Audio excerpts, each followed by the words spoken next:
Hello, I'm Jeff Scott with the Washoe County Library System, and this is On the Shelf. Every community has a story. The people, places, and events create an identity that makes it unique. Reno in northern Nevada has a renowned history that has been chronicled by historians and writers for over 100 years. In Literary Reno, I will tell you about them. I refer to this segment as Romantic Reno, books that will help you fall in love with this community. One of the most famous books written about Reno is The City of Trembling Leaves by Walter Van Tilburg Clark. Clark would rise to prominence with the novel The Oxbow Incident, written in 1940, about cattle rustlers in 1885 Nevada. It would be turned into a movie starring Henry Fonda and was nominated for a Best Picture in 1943. The City of Trembling Leaves is Clark's semi-autobiographical account of growing up in Reno. The first chapter is one of the most famous, a sweeping view of downtown Reno and a romantic retelling of the biggest little city.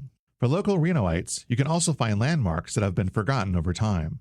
A grove of trees stood before the Meadowood Mall was built. The main character, Timothy Hazard, runs with wild horses in Spanish Springs. He is a musician who plays at the casinos all throughout the night. He later climbs to the top of Mount Rose to look down upon the city to consider his future. One could compare this literary styling with Sherwood Anderson's Winesburg, Ohio, and Thornton Wilder's Our Town. Clark was inducted into the University of Nevada, Reno's Writers Hall of Fame in 1988. The City of Trembling Leaves provides a wonderful historical soul to Reno.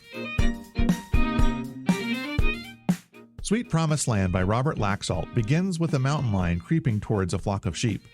A young man, Robert, and his father, Dominique, are the only ones standing between disaster. Dominique scares off the lion with only a stick, an almost mystical power. Immediately, we are drawn into the lives of Basque shepherds in 1950s Reno and northern Nevada. Robert tells the story of his father, a memoir that includes when he first came to Reno from Basque Country, an autonomous community in northern Spain. The story moves back and forth between when his father first came to Nevada to the current day in 1950s Reno. They are on their way to the Basque Country to see his family for one last time. Along the way, Robert retells the triumphs of his father, who would become a successful shepherd and businessman.